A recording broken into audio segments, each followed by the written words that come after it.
We both gasped when we heard the footsteps behind us.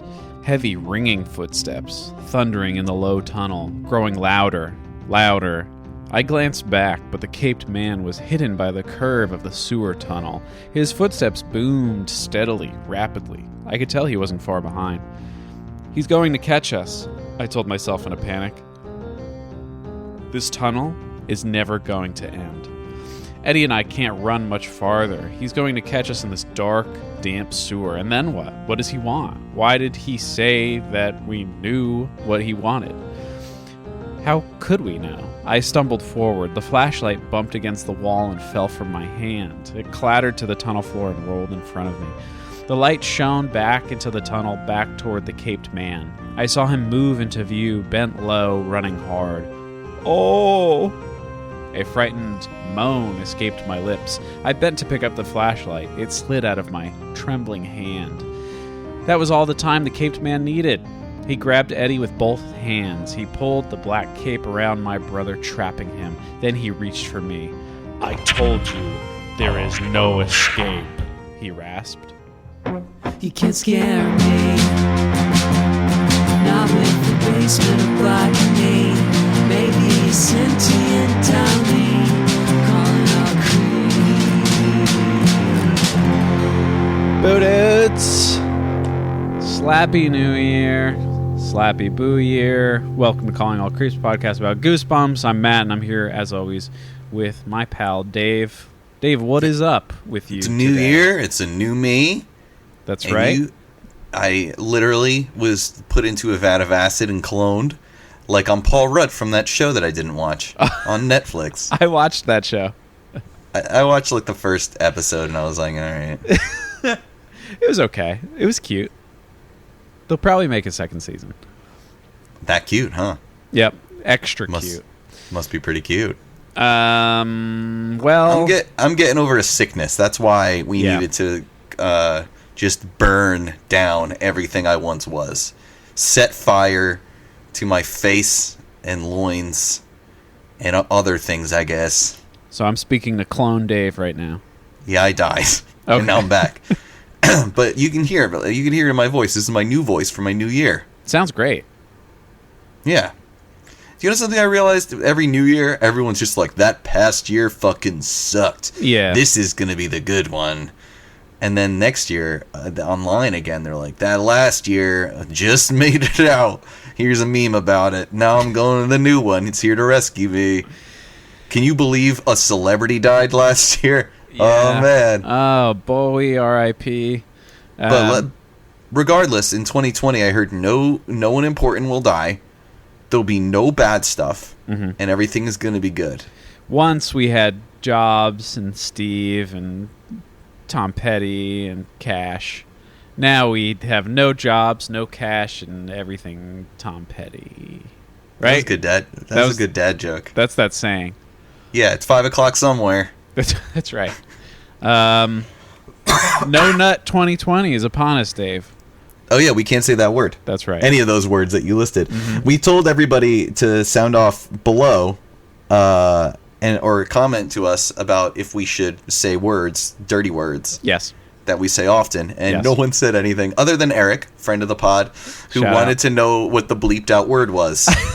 Because he's like, why would you bleep something out? And then I told him what it was, and he was like, oh God, thank you for bleeping it out. I'm going to tell you officially on air what it was, too, even though Dave already told you. It was...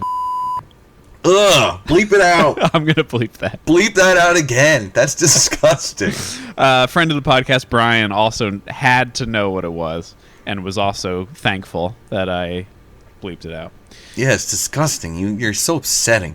Brian also said last night I saw him for New Year's. Shout out, Brian and Casey. Had a great time. Rock and roll in time. Ooh, rock and roll? That's right. And he said that I was a little low energy on the podcast. Guess what, Brian? I'm not amping up the energy today because it's New Year's Day and I'm tired. I'm going to plug this cord into your butthole and turn the amp up to 12. Oh, shit. Which is the age of every Goosebumps protagonist. Well, it's weird when I talk about putting something in your butt that you bring it right to children. So let's go to the book about children. Wait, Dave, I want to ask you, do you have any New Year's resolutions? You go first because I have to make one up real fast. That's probably just a joke. A lot of people want to make themselves better, and I would like to be worse. I'd like to be a worse person. I'd like to be a bad husband. I'd like to be mean to everyone. That's great. And just be generally sort of callous. Maybe support Trump in the new year. At work... At work, actually, they always have like a theme so they can sell dumb T-shirts or some shit. And this year's theme, it's supposed to be the school year, but it was the year of kindness. Okay, that's cute. So anytime like a staff member or even like a kid says something to me and like challenges me, and I'm like, ooh, if it was next year, once this year of kindness is up, you're in for it. So I think when I return to work on Monday... the day this comes back, it is no longer the year of kindness, and I will start being extra shitty. Hell yeah. And if somebody expects me to do something nice, I'm going to be like, what do you think this is, the year of kindness? No, it definitely won't be. Yeah, 2020 is going to be a fucking nightmare. That'll be our New Year's. Yeah, let's be fucking awful this year. Yeah. I'm taking yours too. Let's be mean. Okay. Not to each other, though. Oh, okay. I was about to be like, so you want to check out this book? Asshole. All right, we could be mean to each other. No, I don't want to be mean to you. You're too sweet. Oh, you're a sweetheart. Damn it, we're off to a bad start. Damn, this might be another year of kindness. Anyway, all right, let's this talk about the book. Is called A Night in Terror Tower. Ooh, yeah. It is book number 27. Can't believe we made it this far. Yeah, definitely. It's, we're almost halfway. After getting through, I was literally like ass out sick on the couch dying for 5 days. So sick I couldn't even like read. And it dawned on me, and I'm like, we have so many more of these children's books that I need to read. For sure. I mean, less than 40. Oh, great. That's a good metric. But it takes up a lot of time. It does. It really does. You think it like if you sat down and just read one of these, it's like whatever, an hour and a half or something. But it just you can't digest it that way. We have lives. Well, get ready, because my notes for this book are exactly how I felt. Shitty. So, okay. I took good play-by-play, but my other stuff's bad. Anyway, January 1995. Oh my God. Crazy. Do you know how many years ago that was? New Year, 1995. Now that we're makes at it real easy. Even year now, so 25 years ago. Fucking nuts. That's fucked up. Right? 25 years ago, this book came out. The song was On Bended Knee by Boyz II Men. Still don't know what it is. And the movie was Legends of the Fall. Okay. I have no idea what that is. Is that Macaulay Culkin in there? Nah, Brad Pitt. Okay. I like the Brad Macaulay Pitt. Culkin of handsomeness. Yeah. Do you know that Macaulay Culkin changed his middle name to Macaulay Culkin? Legally? Wait. His middle name is the two words Macaulay Culkin? Yeah, so he did an internet poll for what his middle name should be, so now his legal name is Macaulay Culkin. And that's why he fucking rules. I like it. What a weird person. Yeah. You remember how he took that one photo where he was 70, and it was all over the internet, but he doesn't actually look like that? No. There's this one photo of Macaulay Culkin where he's got like a neck beard, and he's like, eh, and he looks like he's 70 years old. Gross. I'll just post it. He didn't today. age well, I don't think. He looks fine. So this podcast is coming out on Monday, but I'm going to post it today, which is wait, what is... Huh? What day is it? Like I said, literally, I was so sick that I time traveled. Spoilers. Oh my God. No, today is Wednesday. That's right. I'm going to post it Wednesday before the podcast comes out with that picture of Macaulay Culkin, and I'm just going to write New Year, New Me. So we'll retroactively contextualize it.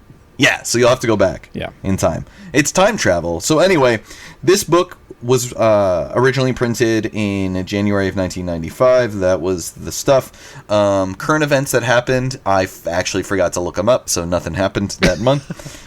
Like I said, I was not doing well. Stone Temple Pilots were number one. Well, you just said Boyz II Men were. Boyz II Men were number one. What else happened? The war in Iraq. The first. You always say that. Black Hawk Down. The invasion of Kazakhstan. Yakshkamash. Borat Voice My Wife. What else? The Man in the Iron Mask was 2 Here we years go. away from release. Ready? Didn't we already say this? The last Far Side Oh, Gary Larson. comic by Gary Larson came out. Okay. I feel like we did talk about that. I felt like we talked about when he said he was retiring, but this is when the last one actually came out. Okay. Wow. Me looking up current events are even worse than the current events that I like. It's worse than not doing it. Mike Schmidt is elected to the Baseball Hall of Fame. Okay. Mexico pledges profits from state-owned Pemex's $7 billion. That's some Clinton bullshit. Yeah, like nothing. Everything's dumb. The Golden Globes happened, and Forrest Gump, Jessica Lange, and Tom Hanks won for Forrest Gump. Isn't that good? When did Clinton get his DS? Hold on. Let me Google. Hold on one second. Hey Siri, when did Bill Clinton's dick get sucked? Found this on the web. All right. Who is it? Xhamster.com? There's a video. Oh. Hey, if you can call that sucking a dick. Come on. Anyway, so this is the 27th book. It was reprinted, believe it or not, 4 times. It was printed 4 times. Okay. It's an iconic one for the series. It sure is. 2004 was the first reprint. Okay. Those like the ones that just had the bright borders. Yeah. 2009, which was the reprint with a new cover. And then as you see here, they had a vintage collection, which was printed in 2017 that reprints the original cover and everything. So very cool. Sorry, go ahead. No, I was just going to read the tag on the front. Oh, yeah, please do. It says, "It's going to be a long night." Yeah, interestingly, it's like they hyphenated long and capped it. Yeah. I don't really get it because there's nothing to get, I guess. It's just like it's going to be a long night.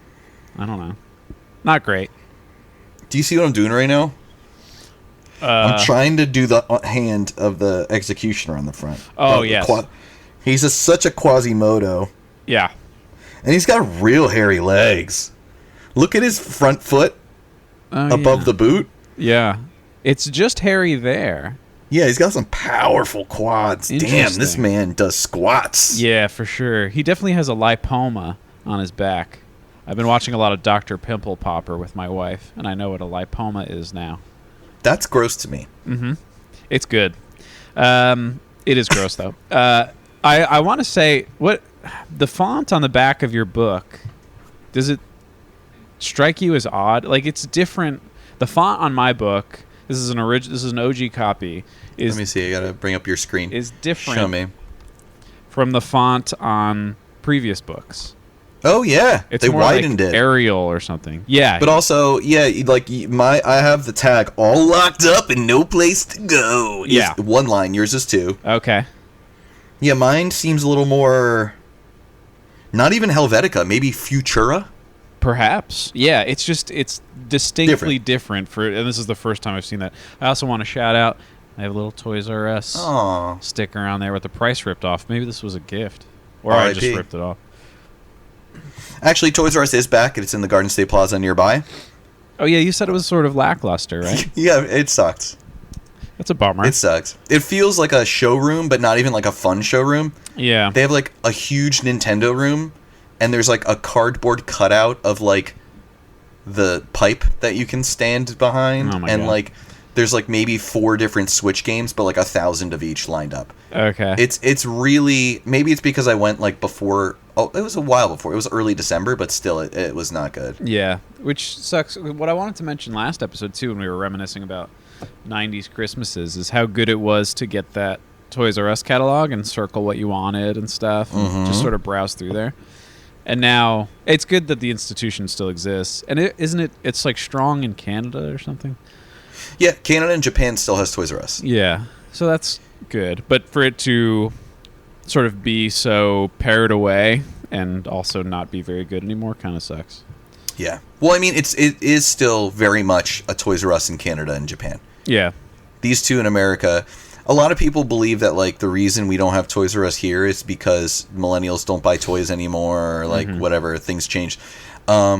what actually happened is they made a lot of really bad business deals and owed a lot of money and sold off some of the things that they purchased and came to a point where all of the stakeholders had a choice to either keep going with the company or to just cash out. And instead of keeping the company going with all these people, what they had been doing is slowly getting rid of their corporate employees who are local in Wayne. Yeah. And making them basically laying people off, but rehiring them as for projects so that they don't have to give them certain benefits and things. And then they literally just like, yo, let's just cash out and take all the money. We don't want this company anymore. We don't give a shit. Is that headquarters still there? The building is. But it's not functional. No. Yeah. It used to be a chemical company called Cyanamid. That's a ominous name. Yes, it is. My grandmother worked there. I learned how to ride a bike around there in that parking lot. My grandmother actually worked in the lab where some dumbass kid in England drank a glow stick. Okay. So they called Cyanamid, the chemical company, to be like, will this kid die? And they were like, nah, you're good. And since then, everyone's been chugging down them glow sticks. We've moved on to Tide Pods now, Dave. Thanks, Grandma. It's my Grandma Adele. May she rest in peace. Shout out, R.I.P. Back when that was a good name that was not sullied by Rolling in the Deep. Let the rain fall down. Hillary Duff? No, didn't she have a song about the rain? Yeah. Down in the rain, watch it burn. Oh, that was it. Yeah. Anywho, Cyanamid. Yes. Wayne, New Jersey. Remember, shout out, and then we'll get back on track, I promise. Shout out friend of the podcast, Adam, when we used to pass Novartis Pharma Company headquarters. Yeah. He used to talk about how ominous that name is, and like if there is a Resident Evil style zombie outbreak, it's coming out of Novartis. And they do a lot of like birth control and stuff, so it would be like aborted fetus babies. Yeah. Also, I don't know if you noticed, that place was so strange because it was a fenced-in complex that looked like a park around it, but they were like guards circling all the time. Yeah, it's a compound. They have their own like credit union. They have like a bank on premises and stuff. Any pharmaceutical anything is fucked and real creepy. But I'd like to shout out Dayquil for being the only thing this podcast. So this book, the premise is actually based on a true story. Wow. So in 1483, Richard III placed his two nephews, Edward and Richard, who were the Dukes of York, in the Tower of London. And they were never seen again. And the two princes were rumored to be, like, they were going to be the heirs. And they just disappeared, so they were killed. Wow. So that's kind of what the story's about, and they discuss it in the early part of the book, and it's interesting. That's pretty cool. We got some historical reference here from our good buddy R.L. Gine. I thought this story was well conjured. It sort of makes sense that this is, like, we're assuming he purposely based it on that true story. And it's not just a coincidence. And I thought the world was created well. I thought the caliber of writing was a little bit better in this book. I agree. And Tim Jacobus, as we learned from meeting him and RLS in that Q&A, that this is one of his least favorite covers. Right, because he felt it was rushed. It was rushed, he said, too. Like, he did not have the time, and this is something where I feel like he could have killed it. And looking at it now, it's like certain things about it are not great, but it's a good cover. I think it's good, yeah. I wouldn't have noticed if he didn't say anything. Yeah. Like, the body and he's kind of contorted. Yeah. The way that he is, but he's got, like, a hump on his back. He's a Quasimodo. Like, yeah, he's a weird-looking dude. And his axe sucks. Yeah, it's a very shallow axe. So we could roll into this plot, right? Yeah, well, I was just going to say, not only was it a rush job, one thing that I had to say about this book is that a lot of it is just the kids running away. It's good that he breaks it up. Apparently, the book had more running away in it. I read on the Goosebumps wiki, and the editors were like, hey, can they, like, stop running for a second? Yeah, that is the entire book, basically. And this is one of the few books to get a sequel in the Give Yourself Goosebumps line. Oh, okay. your own adventure style books called Return to Terror Tower. Wow. All right. Let's get to the plot. Yes, let's. So you have Joe and Jamie. You have Bill and Susan. Eddie and Sue. Eddie and Sue. Don't call them a nickname because they won't get it. That's right. important to the plot later. It is. Eddie and Sue, brother and sister. Eddie's the small one. Sue is the older sister. Yep. They are in England. We have another location piece by R.L. London, England. Yeah, that's right. And What's all this then? oh, what day is it, sir? What day is it? Blimey! Blimey. Sex Pistols? Blimey, arse! Bangers. Marsh. Penis? Michael Caine. Me minge is gross! I just like that they call vaginas minges. Do they? Yeah. This is the first time Oi, I'm hearing me it. minge! Oh, you filled me minge with... Whoa! Are we allowed to say that one? No, I have to edit it out. I'll beep Yeah. it. Okay. And I'll put $1 in the jar. All right. Yeah, so I think it's interesting that RL does a really good job with these books. They're few and far between, but the books that are set in different locations, and they're so... Yeah. It's not even just like, whatever, like a state he's never been to or something like that, or like, I don't know. It's someplace closer. It's always like Egypt or, in this case, London. The ocean. Yeah. I was going to say, anytime he does some traveling in these remote locations or just different locations, he kills it. Yeah. It's great. So... I feel like he probably like just went on vacation to these places and just used all the notes from like tour guides and shit he did. Yeah. Well, it parts of it... Yeah, not to get too hyperbolic, because parts of it are a little bit by the numbers, like when he's describing the village in olden times and whatever. It's like, I don't know, it's like from a history textbook or whatever. But it's fine. It creates the world.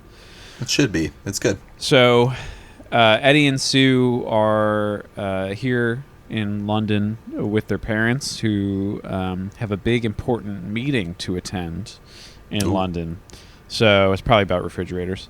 So they are on a tour of this Terror Tower, which is like a castle estate type situation from medieval times, like what does he say, like 1500s or something? Yeah. And, it's like a spooky tour of like torture chambers and prison cells and whatever from ye olden times. And it's like very lighthearted. Yes, they have like a whimsical tour guide. Who's just like, once you come in, you can't leave. Now I'm going to kill you all. Just kidding. It's a tour joke. That's right. And he has a lot of those. Yeah. But they end up, there's a lot of like, this is the Iron Maiden, and it rips your balls off and puts them inside of your mouth. But beyond that, they go through all that stuff, and they end up in the titular Terror Tower, right? Yeah, Terror Tower. Yep. What's the Disney ride? Is it Terror Tower? I think it is. Tower of Terror. Tower of Terror. Okay. Ooh, way to dodge that lawsuit, Yeah. RL. That's interesting. That's He what just sidestepped that shit. I just keep, every time I say this title, I think of that. But they end up in this little room, this little cell, which actually sounds kind of beautiful. It's like in the turret. It's like the uppermost prison cell, and it's like this little room, this little dome. It's almost like it's like a turret, and there's like windows and shit. It sounds actually kind of nice, if not, for the fact that it's like a dank prison cell from the 1500s where you have to shit in a bucket and stuff.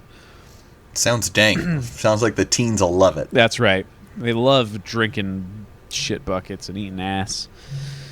So they're up there, and they're getting the rundown from the tour guide about the history of the place. And there was a prince and a princess, right? Yeah. There was a prince and a princess.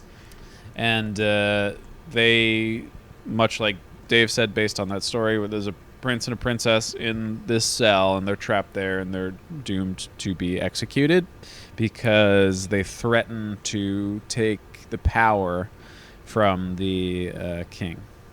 Yeah. And they were smothered with pillows. Yeah, which is sort of a gentle it is execution. I think they have like an executioner, like who's dressed up with a big axe, just like on the cover, and they bring them to this tower, and they go around and show everybody the crazy shit. They're like, this is a rack where they put the people's limbs in, and they keep making it twist until their limbs tear off their body. Yep. It's like, these are thumb screws. They're little rings you put on their fingers, and you keep drilling the screws until it just destroys their fingers. Right. And everyone's like, ooh, ah. Like, it gets very grim. Yeah, but then, meanwhile, it's like, we'll just... Pillow fight. yeah. Just go to sleep. Yeah. Um... Weird foreshadowing that kind of sucked is that the prince and princess's names were very different from our main characters' names. Yeah. But close. Yeah. Well, Eddie and Sue are wildly different from Edward and Susanna. Yes. So how are we to know who they really are? Yeah. I mean, I had no freaking clue. No idea until the last page. Mm-hmm. So they go on this super grim tour, and she's taking photos. And she takes a photo of Eddie. They're like, this is the last photo I'd ever take of Eddie. Yes. Which is like, oh, he'll die. No, it's because she breaks her camera. That's right.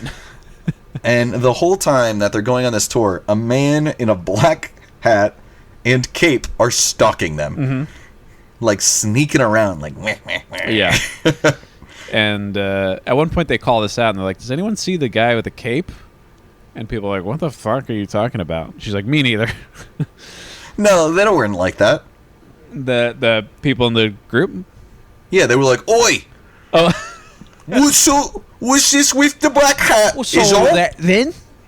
What's all that there? They're like, oh, sir, that guy's a black hat. And they were like, chip, chip.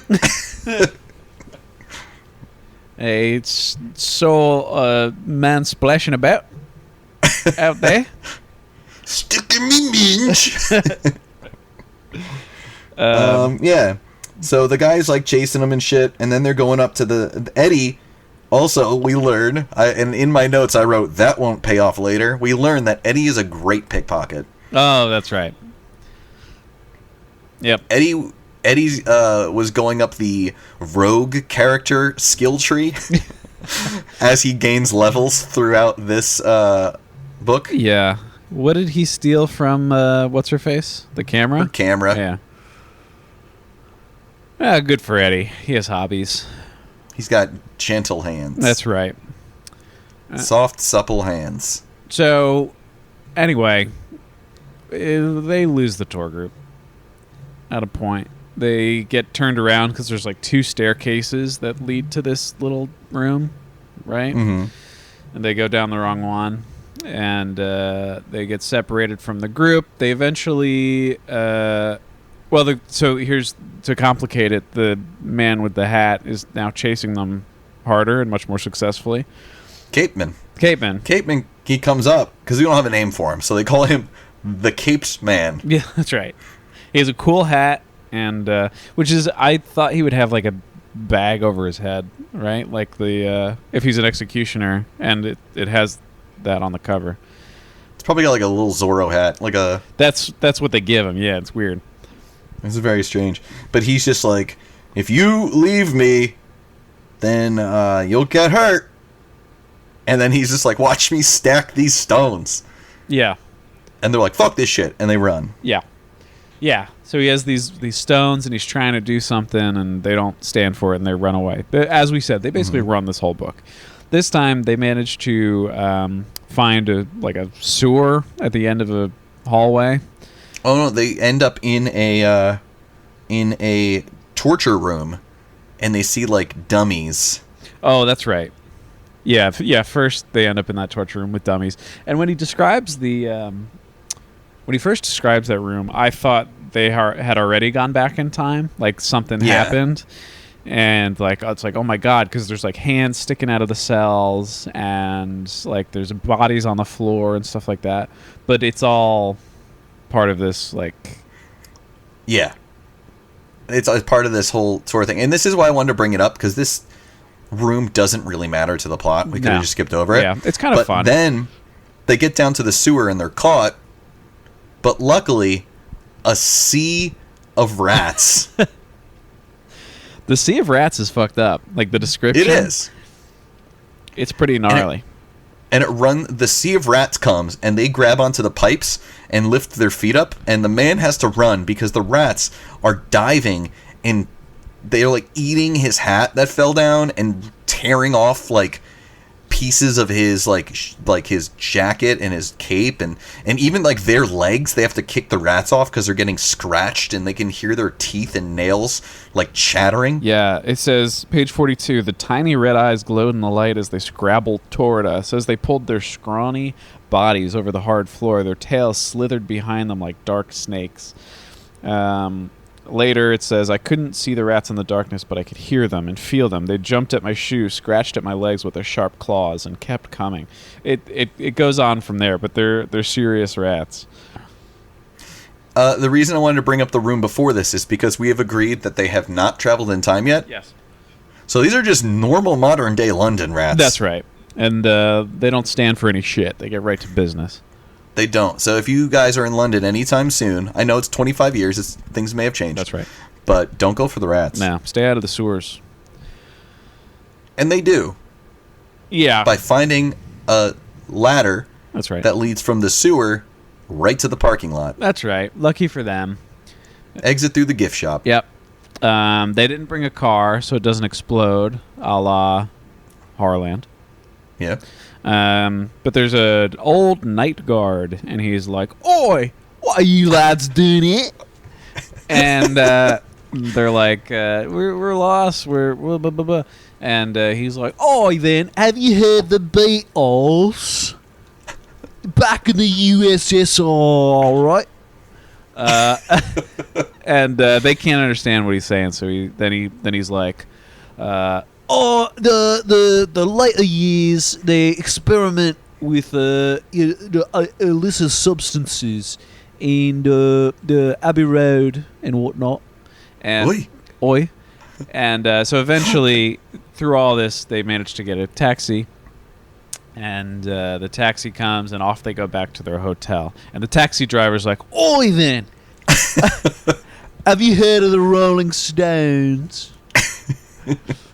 And they're like, "We just want to go back to our hotel," and and they're like, "Oh, Ruby Tuesday, brown sugar." And then I love to the point where they're like, "Do you have money for a taxi cab?" And it's like, "Yeah, Mom and Dad gave us all of these coins." That's right. They have many pence, but they have a Michael of pence. They do. I just saw a movie that reminded me of this book. So what I'm getting at is they get in this taxi, but they don't really have any money to pay this guy. So they're like, all right, when we get back to the hotel, Mom and Dad are out of their meeting. Like, they'll give you money. It's fine. The taxi driver goes for this, I guess because they're kids.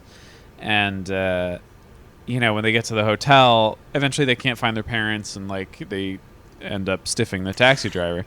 This reminded me of a movie too. Let's see if it's the same movie. Well, I just watched this movie. Have you seen Uncut Gems? No. So that's like a Safdie brothers movie, and before this movie, they had a movie called Good Time with Robert Pattinson, and it's about these two brothers, and one of them is sort of impaired, and he has a disability, and he just kind of goes along with his brother. And his brother, they rob this bank, and the guy who's impaired ends up getting caught and goes to prison. So the brother who got him in this mess wants to get him out the whole time. And but at some point, there's a guy in a cab, and he's like, he wants to like get away from wherever they are, and but he doesn't have any money, so the cabbie's like, I'm not taking you, and it's a whole thing like in this book. Eddie's because the guy's like, when we get to where we're going, like whoever will pay you, and they end up like getting into a fight and the cab crashes. But it was just interesting, like these two things overlap. Like I read the scene and then saw the movie in the same day. Oh, yeah, I was thinking about Home Alone 2. Okay, I haven't seen it since I was a kid. Lost in New York. Right. Is this so? Culkin takes a cab and the whole time he's like conning all the adults with his talk boy. Oh yeah. Into like thinking he's like, hi, this is Kevin McAllister, the father. Right. Just some fun pranks. So they get back, and then he gives them the coins, and he's just like, what's this? Old coins? Yeah. And I expected 15 quid. So they but he does take him to the hotel. He does. And they go inside. They're like, we'll go up to our parents' room. They'll give us all that sweet quid. Yeah. Whatever the fuck you want. Right. They remember the room number for their parents and this, the housekeeper. What are they called? Innkeepers? Workers? The maid? Yes. A maid at the hotel. Yes. The Barclay. Yes, at the Barclay. Lets them into their room, and it's squeaky clean. It looks like nobody lives there. Nobody's like been there. So they assume their parents aren't out of their meeting yet. Their parents are not there, so they can't pay this dude. And more pressingly, they get distracted because they don't like remember their last names. Yeah. So the guy's trying to help him out and saying like, well, what's your last name? We can look up like the room and try to get in touch with your parents. And they're like, we don't know. And that's when Eddie is just like, I have no name. They call me Eddie Snow. That's right. Back to the wall with me. This book would be a better season 8 Game of Thrones. Alas, we were not so lucky. Yeah, there's not enough guys with fun hats chasing kids with cameras. That's right. Yeah. So they don't remember their names, and then they're like, oi, how about we just get some refreshments? This is the kids? And we sort this later. We sort it later. Oi then, sort it. Sort it to bloody hell. So they go to the place and they're like, hey, can we have dinner? And they're like, no, we don't have dinner. You can only have a tea. That's right. Like, well, we want like a sandwich. And like, no, you can have a big tea or a little tea. Big tea comes with sandwiches. Yeah, like, small sandwiches. All right, we'll have small sandwiches. Yeah. So they eat, and then they're like, fuck, we don't have food. We don't have money for this food either. Yeah. And it's like, we don't know what our parents look like. Yeah. Yeah. They're like, I'm trying to remember what mom and dad look like, and I can't. And then that's when the cabbie shows up. Right. Because that's what I was thinking. Like, when they sit down to eat, that was my thought. I'm glad they acknowledged it, because I was like, they don't have money to pay for this. And also, like, they totally left the taxi driver out there. Yeah. 100%. So he comes in looking for them, and they evade him, but in evading him, they come across Hat and Cape Man again. In like a dark hallway. Yeah. So they find a hall, and they're so like, they're still fighting the time travel thing, because they like get into the hallway, they find sorry, I'm still dying. We're both falling apart. Capeman. And he's like, here, I'm going to stack me stones. And he stacks them. There's a flash of light, and they run away. The hallway, they're like, oh, this is probably the ancient style hallway of the hotel. Right. And then they find, like, monks. Yeah. In, like, monk clothes. And they're like, evils be surrounding ye. And they're like, all right. Very good, Dave. Thank you. And they keep running and running. And then they end up in like a Game of Thrones like meal. Yeah. Where they're just eating like the leg of some fucking beast. Yeah. And like the kids are like fire. And the kids are just like naked and playing in their own shit. Yeah. There's and 2 big old fireplaces. And people are looking at them, and they just see them, and they be like, Eugene's. we Levi has not been invented yet. That's right. Yeah. Who is Lucky Brand? Yeah. I am Earl of Jenko. Yeah. That's my Dungeons and Dragons character. Earl of Jenko. His name is Hugo Squishmit. Earl of Jenko. I'm the royal poobah of South Pole. The royal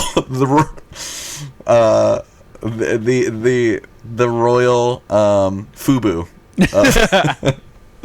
I'm the jester of Sean John. And I'm here to take all your Mark Echo.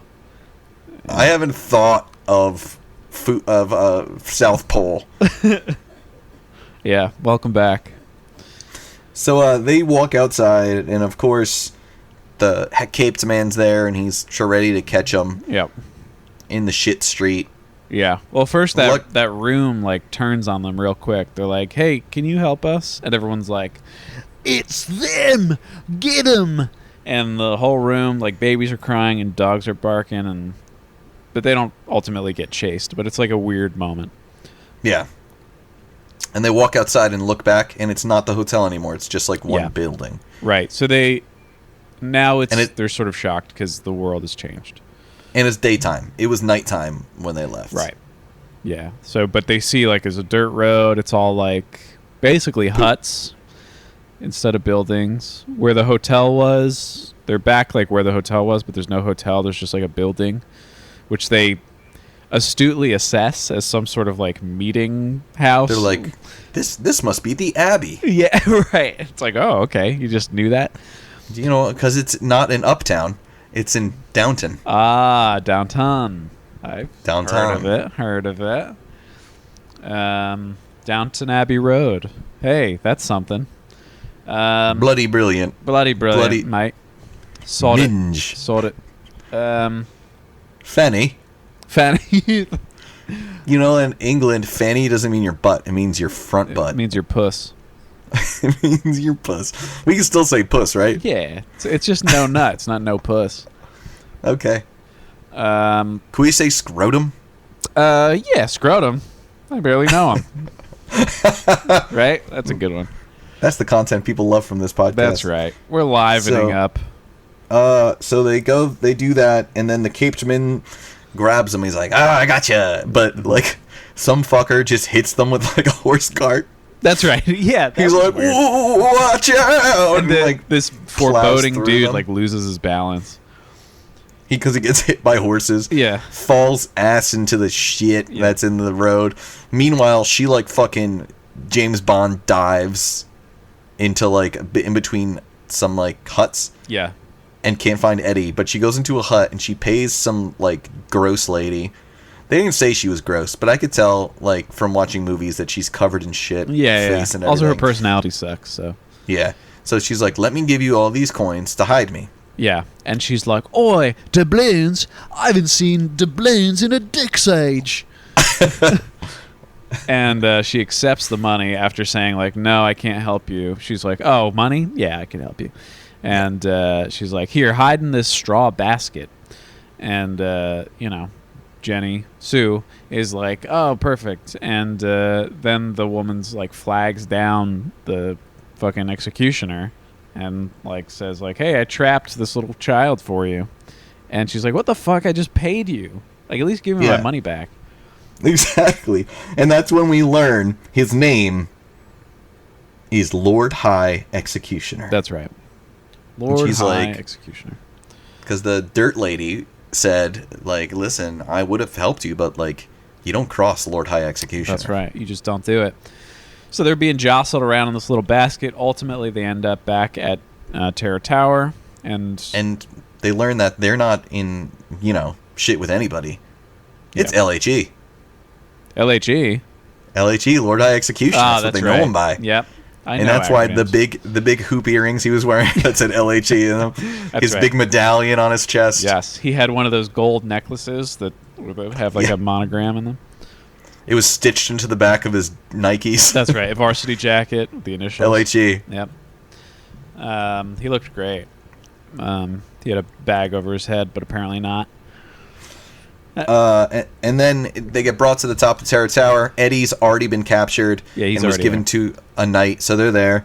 And that's when we get a cool dude. Man, love this dude. Morgrid.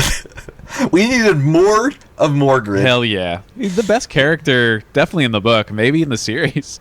Because he's just like, hey, is it the end of the book? By the way, I'm a wizard. I miss you guys. I've been your good friend Morgrid, the wizard. Yeah. So he stitches this tapestry together that you've put together since like the second chapter, but he kind of like makes it work for you, and he gives you the whole rundown. Listen, kids, you got Lion King. That's right. Yeah, and he helped him kind of Lion King. He was who helps the kids in the movie in Lion King? Is it Timon and Pumbaa? Yeah, but who says like, Rafiki. Yeah, I guess. Zazu. Billy Eichner. Sorry, Zazu made me cough. I guess it was Scar who said like leave and never return, and they leave on their own. Because he didn't have the nads to kill him. Yeah, but yeah, Morgrid is like, hey, I used these stones to send you into the future to save you from execution. They found the stones, brought you back. Sorry about that. This was all a spell. You're actually not like teens who like chicken nuggets. You're like little, prince and princess, and you live back here in like shit bucket times. And this is funny too because they're like, you are Susanna and Edward. They're like, that's not our name. It's Sue and Eddie. Yeah. Like if I was like, hey, your name is Matthew, you wouldn't be like, no, it's a different guy. Yeah. What? I've never heard that before. My name is Matt. Excuse me. Yeah. I understand that I've been traveling through time, but don't call me by the name on my birth certificate because I won't is my answer. identity. So, whatever. They're prince and princess, and Morgrid's like Lion King. Yeah, like because their king, their uncle, killed their parents. Right. Game of Thrones their asses. That's right. And put them in Terror Tower so that because they're the rightful rulers. Yeah, so he has to eliminate that threat. So he needs them to get pillowed. Pillowed. Yep. So they're moments away from being pillowed, and Morgrid is like, he's like, I can't help you anymore. I don't have the stones, and Eddie's like, I have the stones. I pickpocketed what's his face. And he takes out his huge sack. That's right. And he's like, check these stones, old wizard. Yeah, check out old man. Me doubloons in me coin purse. Old man. And, old man, look at my life. And, he's like, I have the stones. And Morgrid's like, yeah. The other thing is I don't want to. Yeah, he's like, because LAG will fuck me up. Yeah. So it's like the stones wasn't the reason, but he led with that. So yeah, they're kind of fucked, and sure are. Morgrid leaves and first stops them from escaping because they could run again at a point because Morgrid left the door open, but Morgrid freezes them with the Force and doesn't let them leave because he doesn't want to cross LHE. Morgrid eventually leaves, and the kids are like, Eddie's like, well, I kind of remember the spell. It's like 3 generic Latin words. Yeah. So he stacks the stones, does the spell just as people are about to come in and presumably pillow them. Yeah. And they're initially, there's like a flash of light, and they're like, oh shit, the spell didn't work because they wake up or arrive in the same room, but when the door opens, it's the tour guide, or a tour guide. This is a different one this time. Yeah. And she's like, they're like, what happened to the kids who were in this cell? And she's like, nobody knows. They just disappeared. They have like shockingly accurate records of that period. They're like, oh, they just, they were coming to get pillowed and they just disappeared. That's what happens. Can't pillow those kids. Nope. It worked. They're back. And then they look over, and who's there? Dressed also in 21st century clothes. It's Morgrid. It's Morgrid, who they should have mixed feelings about because he helped them initially and then refused to help them again and left them for dead. So, but they brought him to become their new wizard dad. That's right. Yeah, they decided he's a good dad. And they call him Mr. Morgan. That's his 21st century name. Cute. And at the end, usually there's a big twist. Yes. And they say, I'm starving. And he's like, do you want me to do a food spell? And they say, how about we go to Burger Palace for some 21st century hamburgers and fries? I liked it. I was like, don't give me like when I was on the page before that one, the second to last page, I was like, don't give me a fucking twist now. Just like end it. They've been traveling through time. Looks like they're taking a trip to Flavortown. That's right. That's right. Yeah. All right. And that's that whole book. Sure is, Dave. So It was good. I think it's good. This was a situation. I do have some good and some bad, but initially, I didn't have much to say because I've said this before. When it's like a B plus, you're like, what do I say? You did what you had to do. It was good. Let's leave it at that.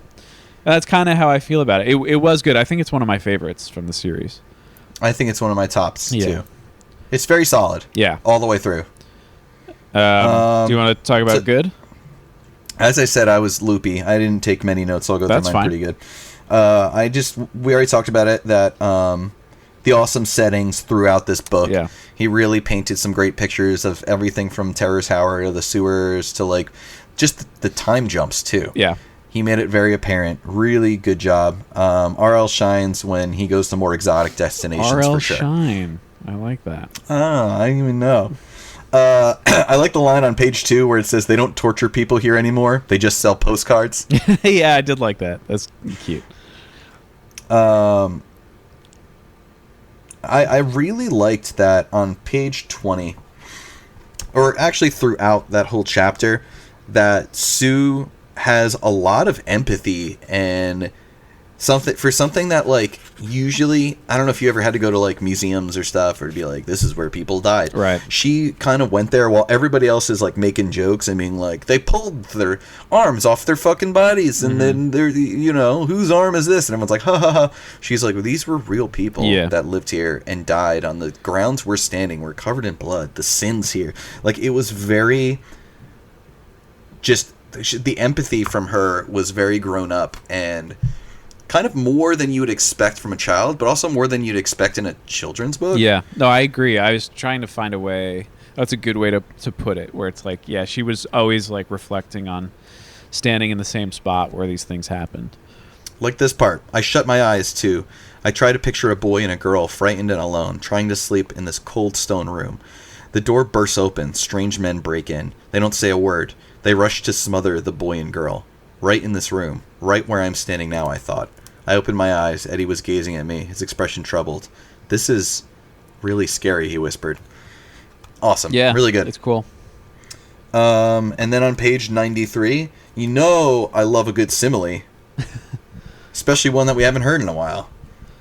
So how about this good one, where it says... Dry did I as go to the cotton. wrong... It sure did. It's dry as cotton. You already knew. This boy. Was it really? That's what you're going to read? Yeah. We haven't had dry as cotton in like a long, long time. Yeah.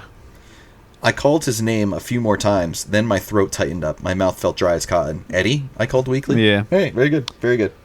That's all my good. Good show. It was a good book. It was. It was bloody brilliant. Oh, bloody brilliant, mate. I'll just run through mine real quick. Yeah, baby. Yeah. Yeah, this book is my bag, baby. Shall this book and I shag now, or shall we shag later? I think a lot of the description of London is a bit Wikipedia entry-ish in the beginning, but it's still good. And on page 2, he uses an N dash, which is like when you double hyphenate a word. Yeah. So I got to give it up for that proper usage there. The first 5 chapters, I just wrote, like, the tour through the tower is pretty good with description, the setting, the gloom that's created. I thought the rat wave was really fucked up and kind of I like the vial scary. plume. Yeah. That was... I felt a Pokemon like joke. all of chapter 21 when they enter that Game of Thrones room and they're like the outliers and they're like pointed at and there's it's like it's them and everyone is silent and stares at them. I thought there's real fear and tension in that and just being gawked at, and I really like that. Page 120. So this book is like 129 pages. So at page 120 is when it's finally revealed, like, you're Edward and Susanna. And once they, well, it's actually once they get their memories back is like page 120. And at that point, like the narrative actually changes. It's a first-person book that Sue is telling, and now she addresses, when she says Eddie said or whatever, now it's like Edward, and like her language changes a little bit, and I thought that was nice. They probably grew British accents. Right, yeah. They, at that point, it's like RL kind of like abandons contractions for a moment. He like makes it slightly more refined. Yeah. Page 123, Morgrid has, we've talked about this before, the I'm so sorry moments, when it's like, I'm so sorry I have to do this to you. And he's like crying, and you can tell he cares. But ultimately, self-preservation wins out. Sorry, Morgrid, you're kind of a dick. And that's it for the good. But I thought, like you said, the book is overall very good. What bad stuff do you have? On page 3, I didn't like the line, behind a wall, the terror tower rose up darkly. Mm-hmm. Right. Like, what does that even mean? That doesn't mean anything. Darkly is describing the tower's action and how it did it, and darkly is just... Cape Guy is stalking them, and they think he may just be on the tour with them, but he's like like cosplaying to go on tour. Like yeah. Real weird. Yeah. On page 78, I feel like it all just got kind of phoned in. As I walked, I tried to remember our last name, tried to remember mom and dad, tried to picture their faces, tried to remember something about them. Losing your memory is so terrifying. Much more frightening than being chased by someone. Like, all right. Okay, yeah. A lot of that was just like, it was them being like, this is scary, this is scary, this is scary. We've been walking for a long time. We're still walking. Yeah. Like, it was a recap, but this book was already so long. Yeah. And I mean, 130 pages, we're saying so long. And it's really just 10 more pages than it normally is. But yeah, but it's Goosebumps, and it is repetitive. They're just running. It is. On page 79, I said that it was kind of lackluster because... oh no, Eddie cried, startling me from my thoughts. We had reached the end of the final hallway. The hotel restaurant should be on the other side of the curtained glass door, but there was no door. No door back to the restaurant. No door at all. Eddie and I were staring at a solid wall. It was like after the whole thing of them just like recapping and walking and walking and walking, he just goes, oh no! Yeah. And there's nothing. I didn't like that. On page 110, they talk about how Eddie was like super tired, and they said that his eyes were red-rimmed and frightened. Yeah. Red-rimmed and frightened. I like red-rimmed, sort of. Just not in that. I like it too. Yeah, but yeah, it's weird there. It just did. Yeah, it was cool. Language just not there. Yeah. His red-rimmed butthole was sore from the mighty crap he had taken earlier. Into a bucket before he drank it. Oi. Oi, this shit is delicious then. Is that it? Yeah. Cool. So real quick, on page 42, during the rat scene, which is otherwise very good, Sue uses scrabbled 2 times in quick succession to describe like the way that they move. They scrabble across the floor or whatever, and it's just like one line after the other. It's like, just find a new description. Yeah, you're gonna run out of letter tiles sooner or later. Yeah. Get it? Like the game. Like a Scrabble. Page 87. Oh no, I wailed, grabbing my brother's arm. No, Eddie, what has happened? Is very unnatural. Like, just say what happened. I know I'm being pedantic here, but to throw has in there is strange. Page 90, when they're back in time now and they come across the orphan boy or whatever in the street, and they're trying to get information about their time period. And Sue says, his accent was so strange, I could barely understand him. It's like, all right, you can fucking understand. Like, yeah, he has an accent, and like the language is a little bit different, but you get like... Yeah, you understand. Especially the dialogue that RL created is like so close to what they sound like. And then page 94, when what's-his-face comes back, the executioner, he has a new hat.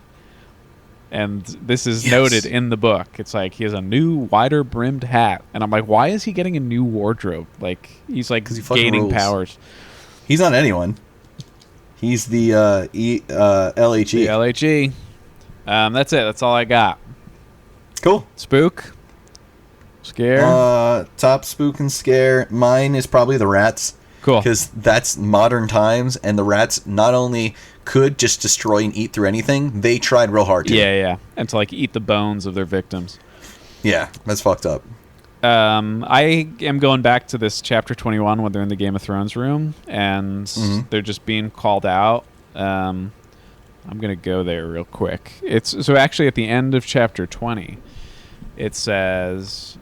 "I'm sorry to interrupt the party," I stammered in a tiny, frightened voice. I let out a cry of surprise as they all climbed noisily to their feet. Food toppled off the table. One of the long benches clattered to the floor. More children pointed and giggled. Even the chickens seemed to stop clucking and strutting. And then an enormous, red-faced man in a long white gown raised his hand and pointed at Eddie and me. "It's them," he bellowed. "It's them." And the next page goes on to talk about, like, that time sort of stands still and everyone's just staring at them, and it's like, oh shit, what's going to happen next? So they're going to be, like, eaten alive. Yeah. So that had some spookiness to it. Of course. Nice. Best dressed? Oh, so we're going to overlap here. Is it at the end of the book? Toward the end of the book. Mine is at the end of the book. Okay. It's Mogrid. It's Morgrid. Oh, okay. So it's not any Morgrid. It's Morgrid when he hits the 21st century. Ah. I don't know if you caught this. I guess we know the answer to the mystery, someone whispered behind me. Eddie and I turned to see Morgrid grinning at us. He winked.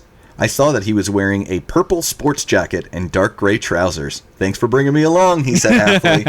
That's so whimsical. It's so whimsical. A bright purple sports coat? Yeah. Like, what kind of...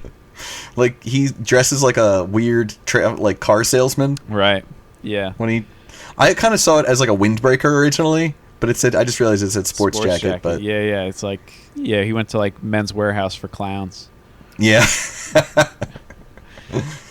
Joseph A. Bunks. I have page 92, the ox cart driver that temporarily saves Sue. It says, "The driver, a fat, bare-chested man, his pouchy skin darkened by the sun, slapped the ropes that served as reins. He bellowed at the ox to move faster." Just a funny image. Yeah, rope slapper. Yeah, I love it. Love it. What's your alt title? Alt title is a kid in King Arthur's court. Love it. Perfect. Very fitting. I had "So My Uncle's an Axe Murderer." And that, I like that, my boy, is it. So, that's wraps up another episode. Sure does. Do you want to talk about our shit? All right, never mind. I found it. I don't need to. So, as we do, you can review our podcast on iTunes or wherever you can do that. Yes. And please rate and review. Please rate. We're at a 4.5 right now. Hell yeah. Even though it looks like we've gotten maybe 2 1-star reviews. Oh, no. But the rest are 5s, and that's all that matters. Okay. So, we do a thing where we will give you your Goosebumps death off the top of our dome. That's right. So, this one is called Boo Dudes. And it's by AIG Dust B Scabs. Aged B Dust Scabs. Dusty B Scabs. Dusty Scabs. Dust Scabs. Thank you. Thank you, Dust Scabs. This podcast quickly became one of my favorites. Been listening ever since episode 3, and I've loved every single episode. Oof. From being dry as cotton to H for the W, this podcast has it all. Oh, baby. We haven't said H for the W in a long time. Thanks, baby. I'm still H for the W, me too. Dusty Scabs. Oh, me too. So do we want to kill him? Yeah, let's kill him. Do you want me to do the honors? You always start it up. All right. Dusty Scabs, here's what's going on. You have a beautiful mind, much like Russell Crowe in the movie, directed by Ron Howard, 2001, starring Paul Bettany. But here's the other thing. Not only do you love film, which you starred in, you love music. You're a music head. You love the guitar, the drums, the bass, the electronic boogaloo. So you are music making. You're in a band. You like some introspective rock and roll. You do some deedly-dees, some doodly-doos. You sing your little heart out. You hit the road. You're doing your songs. You make it big-ish. So at first, you release some records on a label called Barsook Records, which is an indie rock label in the Pacific Northwest. They do pretty good. Then, after your famous song title and registration, and your other famous song, The New Year, you sign to a major label called Atlantic Records, and you release an album called Plans. And that record has your famous song, I Will Follow You Into the Dark. And it's used at many a wedding for ad infinitum for the rest of time. Everyone's using that fucking song at their wedding until the Lumineers' Hey Ho comes out. And, then you have your other song, Marching Bands of Manhattan. When Soul Meets Your Body. When Soul Meets Your Body. All these songs, you're doing great, and you're having a grand old time. You marry Zooey Deschanel. That doesn't work out, but, you tried. Anyway, you're on tour, and you're about to take the stage in Barcelona. And you step out on the stage, and you say, "Thank you. I'm What's the handle? Dub Scabs. I'm Dub Scabs for Cutie. And you've just watched me play Expo 86 from our record Transatlanticism. And then the stage falls through, and there are spikes under the stage, and they impale you in the dick and in the face and through your arms, and you start spinning on a spit like that deer in the Game of Thrones room in this book we just read. And then Chris Walla leaves the band because, frankly, you're dead. But you have a great legacy with Death Scabs for Cutie. And my boy, that is how you die. And if you have no familiarity with Death Cab for Cutie, now you do. Dave? All right. I kick it to you. So I was trying to figure out this person's actual name.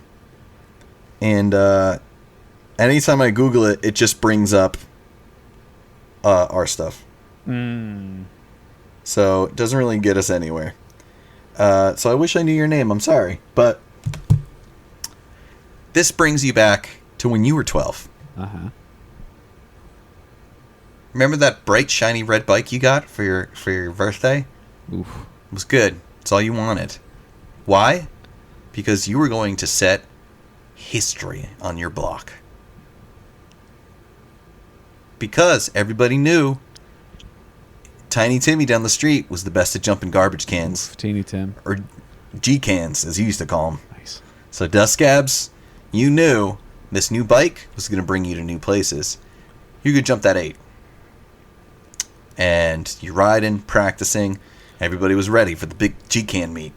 All the kids were there, especially the girl that you had the biggest crush on, or guy, or in between, or either or. It's up to you. Mm-hmm. I don't remember. Mm-hmm. I don't remember what you were into, or if you were even a boy or girl, because you're just a G-scabs, and that's all you need to be. That's right. For all I know, you could be a chimpanzee, or a hippo, or a song, maybe a dentist. We don't know.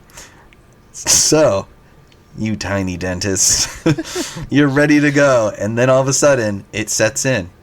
Like all of us. Doubt. Will you be able to jump all 8 G-cans? You go and hide behind the local CVS, eating a whole bunch of sour watermelons just to get yourself pumped. Nice. As you like to call them, G-can fuel. And then, a little lady in a robe walks out from behind the CVS and says, 8 is good. And you're like, what are you talking about, old lady? But 9 would put you in the history books. Wow. I'm talking Dean Cain, TV, Guinness Book, Ripley, believe it or not, Dean Cain. Wow. You knew instantly this was the witch of the CVS.